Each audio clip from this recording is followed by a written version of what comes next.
Hello, this is Christian with Final Checkpoint. Now, you guys all know that, I'm a tabletop guy at heart, and the rest of the crew's over at the video game section. But we're here with Luke Peter-Schmidt of Miskatonic School for Girls, which is a game I've been following pretty closely. So, Luke, what was the inspiration behind the project? Well, the game started actually with me sitting at dinner with a bunch of game designers at Gamma about a year and a half ago. Gamma's a trade show, and they thought everything that you could do with deck builders had been done.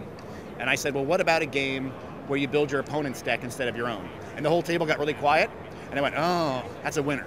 So I decided I had to make that game. So I went ahead and designed it, and then the deck building genre is very well established, but I decided to take that mechanical idea to wherever it would go instead of trying to create a game like Dominion, which is great, or Ascension, which is great, or Thunderstone, which is great.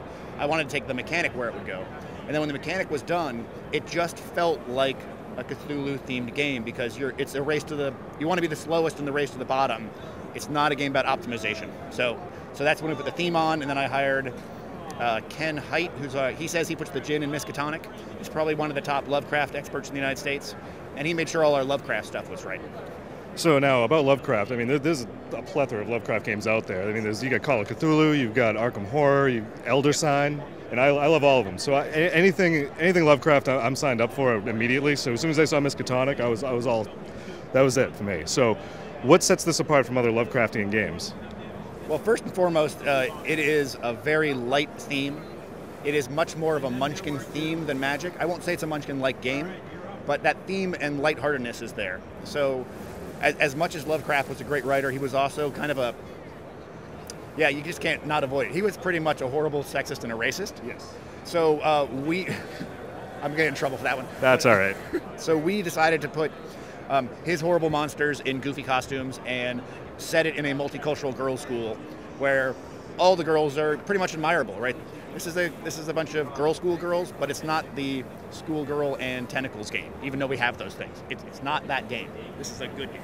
So what's the primary objective of the game? Okay, the objective in the game is you play a house of students, and you start out perfectly sane, and in classic Lovecraft, Cthulhu feel, you are slowly going insane. And your goal is to be the last house with any sanity left, and I guess that makes you the winner.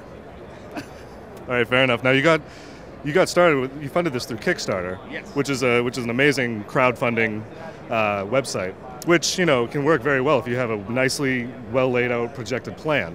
And I've seen films be funded that way. I've seen films not be funded that way. So, do you want to talk a little bit about that? Yeah, I am a huge fan of Kickstarter. I've been a professional in the hobby game industry since '93. Now my day job is designing games for usually younger kids for toy companies. I was the game designer for Bakugan, for instance. I'm the game designer for Monsuno now, which just launched a little while ago. But this is my objective, was to get back in touch with why I wanted to be a game designer. I really like what I do in my day job. I actually love it.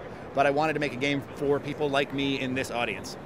And Kickstarter allows you to eliminate all the steps between the creator and the consumer in a way that I think is actually pretty revolutionary. So when I started, my goal here was not to make a lot of money. So I just found a bunch of my friends who've been in the industry a long time, and we just nailed it. We got really fortunate, got some great backers, and I'm just a huge Kickstarter fan, so I can't say enough good things about it. We're launching another game of a friend of mine's on Sunday because we can. Nice, that's awesome. No, you're at an expo. It's to be expected. Yeah. So now, is this it? Is this going to be the core system? Is there going to be like expansions, anything like that? Currently, we have plans for one expansion. That expansion is called Holiday Break. And the theme of Holiday Break is we want to put the Cthulhu creatures with a holiday theme because that's even funnier to us. And in that game, in this version, every player starts with the same kids in their house. In the expansion, each house is started to specialize. So there'll be an athletic house and an academic house. And those choice of which house you play will greatly affect your strategy in the game. So it adds a little bit more depth, but I'm still want to keep that tone, not about optimization, but about the ride of the game, the fun that the game itself produces. Awesome. Sounds awesome. I cannot wait to pick up my copy, which I'm going to do right now, actually.